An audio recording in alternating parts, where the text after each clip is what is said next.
Janeesh youth കോൺഗ്രസിന്റെ അധ്യക്ഷനായി തെരഞ്ഞെടുക്കപ്പെട്ടിരിക്കുന്നു. PR Praveena ചേരുകയാണ് വിവരങ്ങളുമായി. പ്രവീണ, അവസാനം ജനീഷിന് നറുക്കു വീണല്ലേ?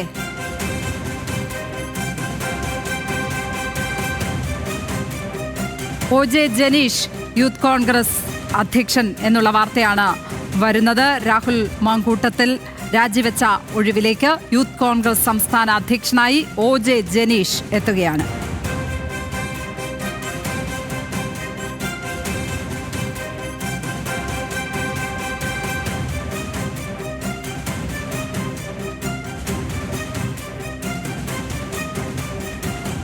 PR പ്രവീണ ചേരുന്നു. പ്രവീണ, ഒടുവിൽ ജനീഷിന് തന്നെ നറുക്കു വീണു അല്ലേ?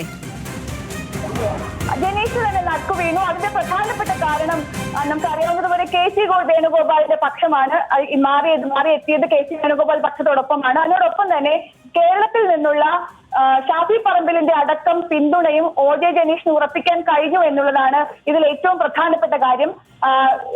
KM അഭിജിത്ത് അല്ലെങ്കിൽ OJ ജനീഷ് എന്നുള്ള തരത്തിലായിരുന്നു ഷാഫി പറമ്പിൽ ഉൾപ്പെടെയുള്ളവരുടെ നിലപാട്. ആ നിലപാടിന് ദേശീയ നേതൃത്വം പച്ചപ്പൊടി കാട്ടിയിരിക്കുന്നു. രാഹുൽ പോയാലും ആ വിഭാഗത്തിന് ഒരു യൂത്ത് കോൺഗ്രസിന്റെ അധ്യക്ഷൻ എന്നുള്ള തരത്തിൽ ഏറ്റവും കൂടുതൽ വോട്ട് കിട്ടി പ്രസിഡന്റായ രാഹുൽ മാങ്കൂട്ടത്തിൽ അവിടെ നിന്നും രാജിവെച്ച് പോകേണ്ടി വരുമ്പോൾ രണ്ടാം സ്ഥാനക്കാരനായ 1,80,000-ലധികം വോട്ടുകൾ നേടി രണ്ടാം സ്ഥാനക്കാരനായ അബിൻ വർക്കിക്കായിരുന്നു സ്വാഭാവിക നീതി അനുസരിച്ച് അധ്യക്ഷ പദം ലഭിക്കേണ്ടത്. എന്നാൽ അവിടെയും വെട്ടുണ്ടായി. കാരണം ഐ ഗ്രൂപ്പിന്റെ, അതായത് രമേശ് ചെന്നിത്തല വിഭാഗത്തിന്റെ പ്രതിനിധിയായാണ് അബിൻ വർക്കി ഈ യൂത്ത് കോൺഗ്രസ് തെരഞ്ഞെടുപ്പിൽ മത്സരിച്ചത്. പക്ഷേ ഈ പറയുന്നത് പോലെയുള്ള സ്വാഭാവിക നീതി പരിഗണിക്കപ്പെട്ടിട്ടില്ല എന്ന് മാത്രമല്ല 11,000 വോട്ടുകൾ മാത്രം നേടിയ OJ ജനീഷിലേക്ക് പ്രസിഡന്റ് പദവി എത്തുകയും ചെയ്തു. ഇതിനായി ദേശീയ നേതൃത്വം, അതായത് യൂത്ത് കോൺഗ്രസിന്റെ ദേശീയ നേതൃത്വവും കേരളത്തിൽ നിന്നുള്ള മുതിർന്ന നേതാക്കളും പറയുന്ന വാദമുണ്ട്. KPCC അധ്യക്ഷൻ ഇപ്പോൾ ക്രൈസ്തവ സമൂഹത്തിൽ നിന്നുള്ളതാണ്. അതുപോലെ തന്നെ KSUവിന്റെ അധ്യക്ഷനും അതുപോലെയാണ്.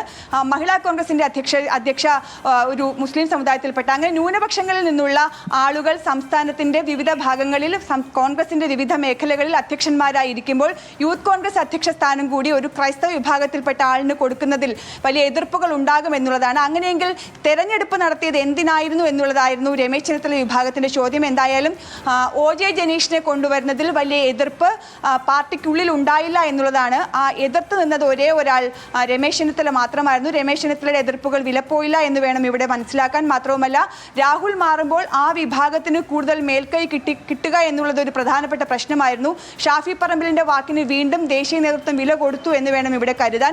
എന്തായാലും ആ കൂട്ടർ വാദിച്ച ആൾക്ക് തന്നെ ഒടുവിൽ ദേശീയ തലത്തിൽ നിന്നുള്ള അപ്രൂവൽ കിട്ടിയിരിക്കുന്നു. OJ ജനീഷ് യൂത്ത് കോൺഗ്രസിന്റെ സംസ്ഥാന അധ്യക്ഷനായി വന്നിരിക്കുന്നു. ഇതിനോടൊപ്പം തന്നെ വർക്കിംഗ് പ്രസിഡന്റായി നിയമിതനായിരിക്കുന്നത് ബിനു ചുള്ളിയിലാണ്. അതും KC വിഭാഗത്തിന്റെ, KC വേണുഗോപാലിന്റെ ഏറ്റവും അടുത്ത ആളാണ്. KC വിഭാഗത്തിന്റെ ഏറ്റവും അടുത്ത ആളാണ് ഈ ബിനു ചുള്ളിയിൽ എന്ന് പറയുന്ന വ്യക്തി. ബിനു ചുള്ളിയിലിന്റെ ഒരു പ്രശ്നം ഉണ്ടായിരുന്നത്, ബിനു ചുള്ളിയിൽ തെരഞ്ഞെടുപ്പ് പ്രക്രിയയിൽ ഭാഗഭാക്കായ ആളല്ല, പകരം നോമിനേറ്റ് ചെയ്യപ്പെട്ട് ദേശീയ സെക്രട്ടറി പദവിയിൽ എത്തിയ ആളാണ്. യൂത്ത് കോൺഗ്രസിന്റെ കേരളത്തിൽ നിന്നുള്ള ആളെന്നുള്ള നിലയ്ക്ക് ദേശീയ സെക്രട്ടറി ആയ ആളാണ് ബിനു ചുള്ളിയിൽ. അതുകൊണ്ടുകൂടിയാണ് ബിനു ചുള്ളിയിലിനെ തൽക്കാലം വർക്കിംഗ് പ്രസിഡന്റ് എന്നുള്ള നിലയിലേക്ക് മാറ്റി തീരുമാനങ്ങൾ എടുത്തത്. എന്തായാലും പ്രതീക്ഷിച്ച പോലെ തന്നെ ഒന്നുകിൽ OJ ജനീഷ് അല്ലെങ്കിൽ ബിനു ചുള്ളിയിൽ എന്നുള്ള തരത്തിൽ രണ്ട് പേരുകളിലേക്ക് ഇത് ചുരുങ്ങിയിരുന്നു പട്ടിക.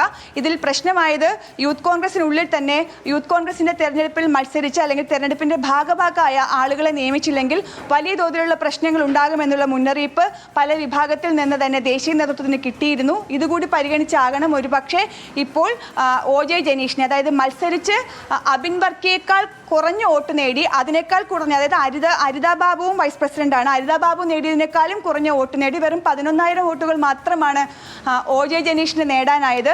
എന്നിട്ടും എല്ലാ മാനദണ്ഡങ്ങളും കാറ്റിൽ പറത്തി മറ്റെല്ലാ സംസ്ഥാനങ്ങളിലും പ്രസിഡന്റ് രാജിവെച്ചാൽ ഏറ്റവും കൂടുതൽ വോട്ട് കിട്ടി രണ്ടാം സ്ഥാനത്തെത്തിയ ആൾക്കാണ്, വൈസ് പ്രസിഡന്റ് ആയിരിക്കുന്ന ആൾക്കാണ് പ്രസിഡന്റ് പദം നൽകുക എന്നിരിക്കെ കേരളത്തിൽ ജാതിയും മതവും വിശ്വാസവും ഒക്കെ നോക്കിയാണ് യൂത്ത് കോൺഗ്രസ്, അതായത് കോൺഗ്രസിന്റെ പോഷക സംഘടന മാത്രവുമല്ല ഈ പറയുന്ന ഭരണകൂടത്തിനെതിരെ അല്ലെങ്കിൽ സർക്കാരിനെതിരെയൊക്കെ സമരം നയിക്കാനുള്ള ഒരു പോഷക സംഘടനയുടെ യുവജന സംഘടനയുടെ അധ്യക്ഷനെ തീരുമാനിക്കാൻ ജാതിയും മതവും ഒക്കെ അടിസ്ഥാനമാക്കിയപ്പോൾ കോൺഗ്രസ് OJ ജനീഷിന് ആ സ്ഥാനം നൽകിയിരിക്കുന്നു.